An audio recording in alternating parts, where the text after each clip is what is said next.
ಒಂದು ವೇಳೆ ಈಗಾಗಲೇ ಎಲ್ಲರೂ ಹೇಳಿದಂಗೆ ನಮಗೆ ಅತ್ಯಂತ ಹೆಮ್ಮೆಯ ದಿನ ಇವತ್ತು ನೋಡ್ಬೇಕಂದ್ರೆ ವಾಸ್ತವಾಂಶವಾಗಿ ಯುನೈಟೆಡ್ ವೇ ಒಂದು NGO ಕಡೆಯಿಂದ ನಮಗೆ ಸುಮಾರು 5 ಕೋಟಿ ರೂಪಾಯಿಗಳಿಗಿಂತ ಹೆಚ್ಚು ಅನುದಾನನ ನಮ್ಮ Nandagudi ಹೋಬಳಿಗೆ ತಂದುಕೊಟ್ಟಿರ್ತಕ್ಕಂಥ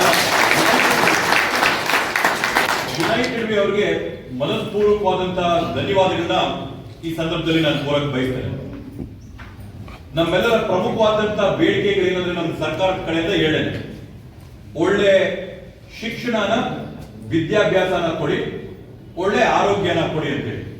so the two things which we really ask for that we want good quality education and we want good quality medical care for people when ever it is available. ಆ ರೀತಿಯಲ್ಲಿ ಕರ್ನಾಟಕ ಮಾದರಿ ಶಾಲೆ KPS ನ ಫಸ್ಟ್ ಸ್ಟ್ಯಾಂಡರ್ಡ್ ಇಂದ ಹಿಡಿದು PUC ವರೆಗೂ ಕೂಡ ಶಾಲೆಗಳಿಗೆ ಕೊಠಡಿಗಳು ಕೊಡಲಾಗಿರ್ಬೋದು, ಮಕ್ಕಳಿಗೆ ಬೇಕಾದಂತಹ ಪರಿಕರಗಳಾಗಿರ್ಬೋದು, tables, benches, projectors, TVs, laptops, lab equipment ಎಲ್ಲ ಬೇರೆ ಬೇರೆ ದಾನಿಗಳನ್ನ ಎಂಪವರ್ ನಂತ ಬೇರೆ ಬೇರೆ ದಾನಿಗಳನ್ನ ಹುಡುಕಿಸ್ಕೊಟ್ಟು ಈ ಒಂದು ತಾಲೂಕಿಗೆ, ಈ ಒಂದು ಹೋಬಳಿ ಕೇಂದ್ರ ಸ್ಥಾನಕ್ಕೆ ಅಭಿವೃದ್ಧಿ ತಂದುಕೊಟ್ಟಂತ ಯುನೈಟೆಡ್ ವೇ ಅವರಿಗೆ ಅಭಿನಂದನೆಗಳನ್ನ ಮತ್ತೆ ಧನ್ಯವಾದಗಳನ್ನ ಈ ಸಂದರ್ಭದಲ್ಲಿ. ಬಂಧುಗಳೇ, ಮೇಡಮ್ ಅವರು ಈಗ ತಾನೇ ಹೇಳಿದಂಗೆ ವಿದೇಶಗಳಿಗೆಲ್ಲ ನಾವು ಹೋಗಿ ನೋಡಿದಾಗ ಡಾಕ್ಟರ್ ಅಪಾಯಿಂಟ್ಮೆಂಟ್ ತಗೊಂಡ್ರೆ ನೀವು ಅಮೆರಿಕಾನಂತ ಮುಂದುವರೆದ ದೇಶಕ್ಕೆ ಹೋಗ್ರಿ, ಇಂಗ್ಲೆಂಡ್ ಅನ್ನಂತ ಮುಂದುವರೆದ ದೇಶಕ್ಕೆ ಎಲ್ಲಾದ್ರೂ ಹೋಗ್ರಿ, ಏನೋ ಕೈ ಮುರಿದೋಯ್ತು ಅಂತಂದ್ರೆ 1.5 ತಿಂಗಳು ಬೇಕು ಡಾಕ್ಟರ್ ನಿಮ್ ಕೈನ ನೋಡೋಕೆ. ಅಪಾಯಿಂಟ್ಮೆಂಟ್ ಹಾಕಿ ಲಿಸ್ಟಲ್ಲಿ ಕೂತ್ಕೊಂಡ್ರೆ 1.5 ತಿಂಗಳು ಕಾಯ್ಬೇಕು. ಆದ್ರೆ ಇವತ್ತು ನಮ್ಮ ಭಾರತ ದೇಶದಲ್ಲಿ ಯಾವ ತರದ ಸೌಲಭ್ಯ ಇದೆ ಅಂತಂದ್ರೆ ಹತ್ರ ನಮ್ಮ ತಾಲೂಕಲ್ಲಿ 15 ರಿಂದ 20 ಸಾವಿರ ಸಾರ್ವಜನಿಕರಿಗೆ, ಪ್ರಜೆಗಳಿಗೆ ಒಂದು PHC ಇರ್ತಕ್ಕಂಥದ್ದು ನಮ್ಮ ತಾಲೂಕಲ್ಲಿ. ಆ ದೂರದೃಷ್ಟಿ ಆಲೋಚನೆ ಯಾರಾದ್ರೂ ಇಟ್ಕೊಂಡು ಸ್ಥಾಪನೆ ಮಾಡಿದ್ರೆ ಸನ್ಮಾನ್ಯ BN ಬಚ್ಚೇಗೌಡರು ಅಂತ ಹೇಳಿ ಸರಾಸರಿಯಾಗಿ madam I think 30 to 40,000 is the rate of 1 PHC. 30 ರಿಂದ 40 ಸಾವಿರ ಜನಸಂಖ್ಯೆ ಇದ್ರೆ ಒಂದು PHC ಕೊಡ್ತಾರೆ. ಆದ್ರೆ ನಮ್ಮ ತಾಲೂಕಲ್ಲಿ 18 ರಿಂದ 20 ಸಾವಿರ ಜನಸಂಖ್ಯೆ ಇದ್ರೆ ಒಂದು PHC ನಮ್ಮಲ್ಲಿ.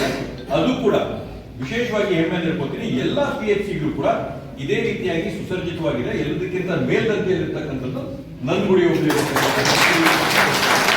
ನಮ್ಗೆ ಈಗ ತಾನು ಮೇಡಮ್ ಅವ್ರ ಹತ್ರ ಮಾತಾಡ್ತಾ ಇರ್ಬೇಕಾದಾಗ ಎಂಪವರ್ ಅಂತ ಸಂಸ್ಥೆ, ಅಂತಾರಾಷ್ಟ್ರೀಯ ಸಂಸ್ಥೆ ಅಮೆರಿಕಾದಲ್ಲಿದ್ದು ಅಲ್ಲಿ ಬೇರೆ ಬೇರೆ ವಾಣಿಜ್ಯ, ವ್ಯಾಪಾರ, ಕೈಗಾರಿಕೆ ಎಲ್ಲಕ್ಕೂ ಕೂಡ ಹಣಗಳನ್ನ ಕೊಟ್ಟು ಹಣದ ವಹಿವಾಟು, ವ್ಯಾಪಾರ ಮಾಡುವಂತ ಒಂದು ಸಂಸ್ಥೆ. ಇವತ್ತು ಅವರ ಒಂದು ಸಂಸ್ಥೆ ಗ್ಲೋಬಲ್ ಕೇಪಬಿಲಿಟಿ ಸೆಂಟರ್ ಅಂತ ಹೇಳಿ ನಮ್ಮ ಬೆಂಗಳೂರಿನಲ್ಲಿ ಬೆಳ್ಳಂಡೂರಲ್ಲಿ ಸುಮಾರು 3,500 ಜನ ಅಲ್ಲಿ ಉದ್ಯೋಗ ಮಾಡ್ತಾ ಇದ್ದು, ಇವತ್ತು ಆ ಒಂದು ಸಂಸ್ಥೆಯಲ್ಲಿ ಬಂದಂತ ಲಾಭದಲ್ಲಿ CSR ಅಡಿಯಲ್ಲಿ ಸುಮಾರು 50 ಲಕ್ಷ ರೂಪಾಯಿಗಳನ್ನ ಕೊಟ್ಟು ಈ ಒಂದು ಅತ್ಯಂತ ಅದ್ಭುತವಾದಂತಹ ಒಂದು ಸಭಾಂಗಣ ಮತ್ತೆ ಅದ್ರ ಜೊತೆಗೆ ಏನೇನು ದುರಸ್ತಿ ಕಾಮಗಾರಿ, ನಮ್ಮ PHC ಬೇಕಾದಂತ ಎಲ್ಲ ದುರಸ್ತಿ ಕಾಮಗಾರಿಗಳನ್ನು ಕೂಡ ಮಾಡಿಕೊಟ್ಟಿದ್ದಾರೆ.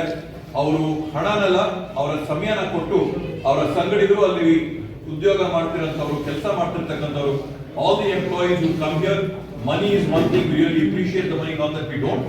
What we appreciate more than the money is the time you are giving and that you come this far to take time from your busy schedules to be a part of this community program. I would really like